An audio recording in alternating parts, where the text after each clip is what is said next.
अरे वैशाली, तुम आ गई? आओ आओ, बैठो। ए जी, ये पहाड़ियों पर पानी भरकर लाने में काफी मुश्किलों का सामना करना पड़ता है। दिन में ऐसे ही 10 चक्कर लगाने पड़ते हैं। अब तो पैरों ने भी जवाब दे दिया है। तुम चिंता मत करो वैशाली, मैं जल्दी ही इस समस्या का समाधान निकाल लूंगा। अब आप भी क्या ही समाधान निकालोगे? उधर आपके बड़े भैया को पिताजी ने आपके हिस्से की कोठी भी दे दी और आज वे हमें पूछते तक नहीं हैं। वैशाली, उसके लिए तुम्हारी बड़ी बहन अर्थात तुम्हारी जेठानी भी जिम्मेदार है। उन्हीं की जिद थी। अब मैंने भी तुम्हारी शर्म करके कुछ बोला नहीं था, पर खैर छोड़ो इन सब बातों को। मैं तुम्हारे लिए नाश्ता तैयार कर देता हूँ। मनोज और वैशाली पहाड़ों के कच्चे घर में रहा करते थे। वह पहाड़ी भी सबसे ऊंची थी।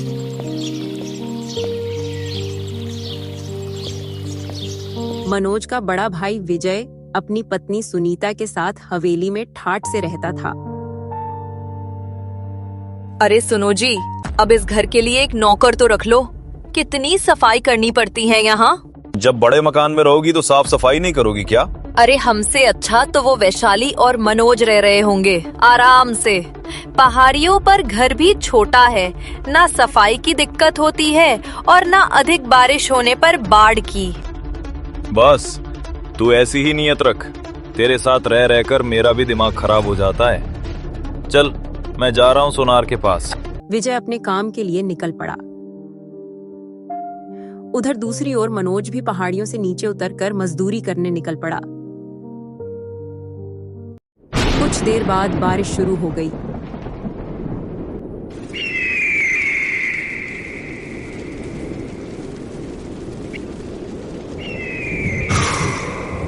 अरे अब घर के लिए निकल ही जाता हूँ।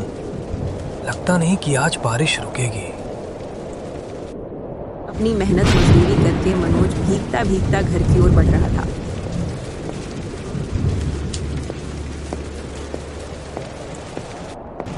अरे राम, इस बारिश में पहाड़ों के इन कच्चे रास्तों पर चलना बड़ा कठिन हो जाता है। फिर जैसे तैसे मनोज अपने घर पहुंचा। घर पहुंचकर देखा तो उसके घर की छत से पानी टपक रहा था। अरे आप आ गए। देखिए ना, बारिश रुकने का नाम ही नहीं ले रही। दोनों पति पत्नी पूरी रात घर से पानी ही निकालते रह गए।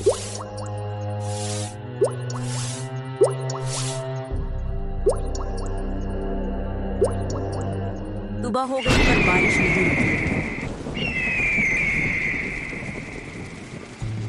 चलो भाग्यवान, अब मैं काम पर जाता हूँ। अरे इतनी बारिश में भला कोई काम पर जाता है क्या? अरे ये बारिश नहीं रुकेगी तो क्या काम पर जाना ही बंद कर दूं? और फिर हम रहेंगे कैसे? तुम मेरी चिंता मत करो, मैं समय पर घर आ जाऊंगा। सुनिए जी, वो आप पिता बनने वाले हैं। यह सुनकर मनोज बहुत प्रसन्न हुआ। वैशाली आज तुमने मुझे मेरे जीवन की सबसे बड़ी खुशी दी। अब तो मैं और अधिक मेहनत करूंगा। फिर मनोज खुशी खुशी काम पर चला गया।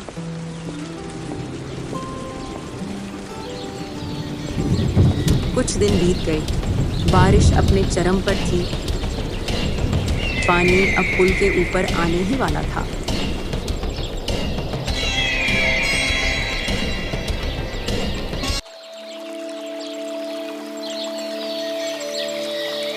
एक दिन विजय बाजार की ओर से गुजर रहा था और वहीं से मनोज भी जा रहा था।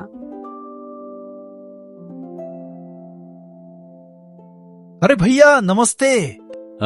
नमस्ते। और कहाँ जा रहे हो?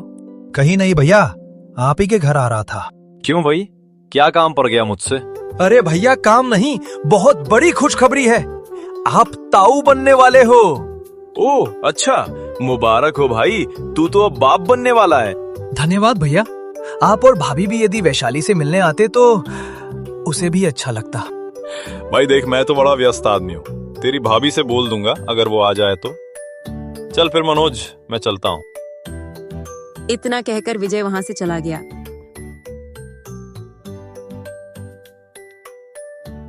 पर कुछ ही पल बाद फिर बारिश शुरू हो गई। चल भाई मनोज, अब फटाफट घर की ओर निकल ले। फिर मनोज भरी बारिश में घर पहुंचा।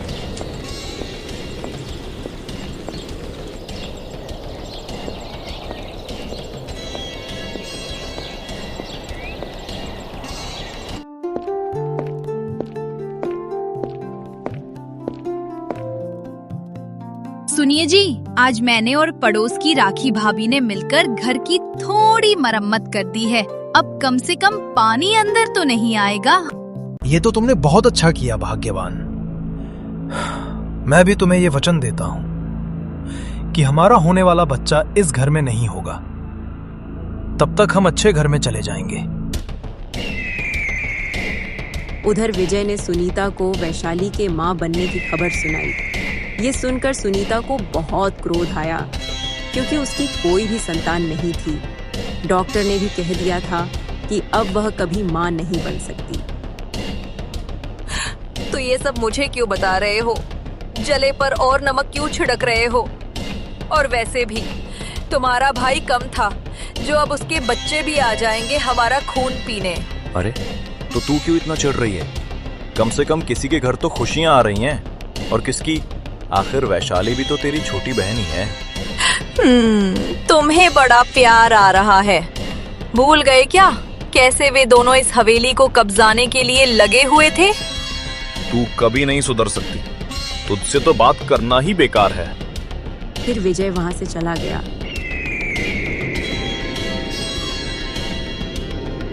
लेकिन सुनीता के मन में जलन हो रही थी।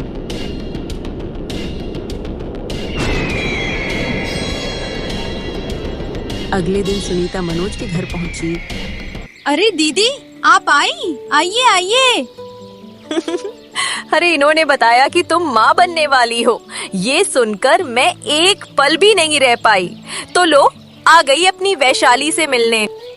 यह सुनकर वैशाली बहुत प्रसन्न हुई। वाह दीदी, आप आई, मुझे बहुत अच्छा लगा। ये लो वैशाली, ये हलवा है। ऐसे समय पर मीठा खाना बहुत अच्छा होता है। कोई बात नहीं दीदी, आप अभी रख दीजिए, मैं बाद में खा लूंगी। चल बहन, अब मैं चलती हूँ। अगर ये आ गए और घर में ना मिली तो बहुत गुस्सा करेंगे। अरे दीदी, कम से कम चाय तो पीती जाइए। सुनीता मना करती हुई वहां से चली गई। वैशाली काफी प्रसन्न थी। तभी मनोज काम से आया। क्या बात है, काफी खुश लग रही हो। अरे आज दीदी आई थी और साथ में हलवा भी लाई थी। यह सुनकर मनोज को हैरानी हुई। हलवा? अभी तुमने खाया तो नहीं? रुकना, मैं अभी आता हूँ। मनोज बाहर से कुछ जड़ी बूटियां लाया और हलवे में डाल दी। थोड़ी ही देर में हलवे का रंग बदल गया। अब तो हद ही हो गई। भला अपनी छोटी बहन के लिए कोई ऐसा कैसे कर सकता है? आज तो फैसला होकर ही रहेगा। आखिर उन्हें हमसे ऐसी क्या परेशानी है? रहने दीजिए जी, बेफालतू में कलेश बढ़ाने से कोई फायदा नहीं है।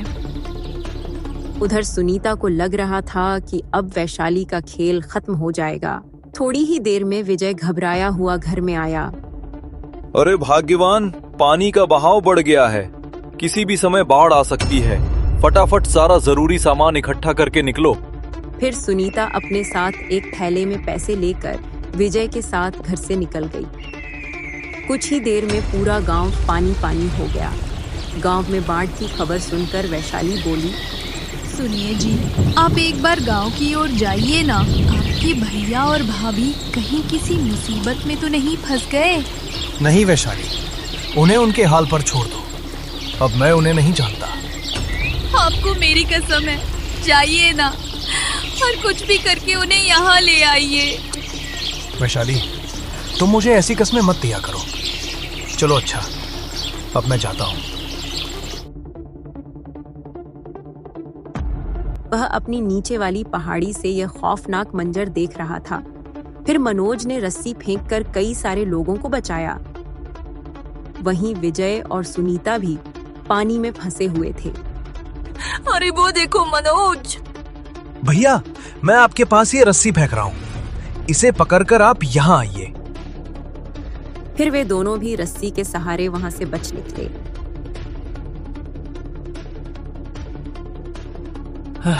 शुक्रिया मेरे भाई मनोज। अगर आज तुम समय पर ना आते तो पता नहीं क्या होता। अरे सुनिए जी, वो पैसों का थैला तो पानी में ही बह गया। अरे रे रे, मेरे पैसे। यह सुनकर विजय को गुस्सा आ गया। तुझ जैसी औरत को तो उन पैसों के साथ पानी में ही डूबकर मर जाना चाहिए था, ताकि तू उन पैसों को अपनी छाती पर लेकर ऊपर चली जाती। तभी विजय मनोज से बोला, अरे मनोज, मैं तुझसे दोबारा पूछना भूल गया कि वैशाली की तबीयत कैसी है। बहुत ही दुख होगा आपको ये सुनकर कि वो और हमारा बच्चा दोनों सुरक्षित हैं। आपकी कोशिश नाकामयाब रही। मैं कुछ समझा नहीं मनोज। अभी भी नहीं समझे? तो एक बार पूछिए अपनी पत्नी से कि उसने हलवे में जहर क्यों मिलाया था। क्या आप लोगों से हमारी छोटी सी खुशी भी बर्दाश्त नहीं हुई? चलो छोड़ो इन बातों को। वैशाली घर पर अकेली है, मैं जा रहा हूं। यह बोलकर मनोज अपने घर के लिए लौट गया। सुनीता, तू कितनी गिरी हुई औरत है। तूने अपनी ही छोटी बहन को मारने की कैसे सोच ली? तेरा दिल है या पत्थर? पता नहीं मैंने किस घड़ी में तुझसे शादी की। मुझे माफ कर दीजिए। पता नहीं मैं स्वार्थ में इतनी अंधी कैसे हो गई कि मुझे कुछ दिखाई ही नहीं दिया। फिर सुनीता विजय के आगे खूब रोई। उसके बाद दोनों मनोज के पहाड़ी वाले कच्चे घर में पहुंचे। अरे भैया दीदी, आइए आइए, अंदर आइए ना, कितने भीग गए हैं आप। यह देखकर सुनीता बोली, वैशाली मेरी बहन, मुझे माफ कर दे। मैंने तेरे साथ बहुत बुरा किया। अरे किस चीज की माफी मांग रही हो दीदी? देखो मैं तो बिल्कुल सही सलामत हूँ। सुनीता वैशाली के पैरों में गिर गई। मेरी बहन, आज से तेरी पूरी देखभाल मैं करूंगी। ये बच्चा सिर्फ तेरा ही नहीं, आज से मेरा भी है। मुझे भी माफ कर दे मनोज। मेरे भाई, तू इतनी तकलीफ में यहाँ रह रहा है। आज तक मैं कभी तुझे देखने नहीं आया। यहाँ न बिजली है न पानी है। चल, अब से हम दोनों साथ रहेंगे हवेली में। किस हवेली की बात कर रहे हो भैया? एक बार गांव की ओर देखो तो सही, पूरा पानी पानी है। क्या आपको लगता है कि आपकी हवेली बची होगी? भैया, आप जब तक चाहें तब तक यहाँ रह सकते हैं। ये भी तो आपका घर ही है। हाँ, पर यहाँ मैं आपको हवेली वाली सुविधाएं नहीं दे पाऊंगा, पर यहाँ आपको शांति बहुत मिलेगी। आज तक मैं तुझसे नफरत करता रहा, पर तू तो देवता है मेरे भाई। आज से हम सब यहीं साथ रहेंगे और इस घर को और सुंदर बनाएंगे। और फिर सब साथ में हंसी खुशी रहने लगे।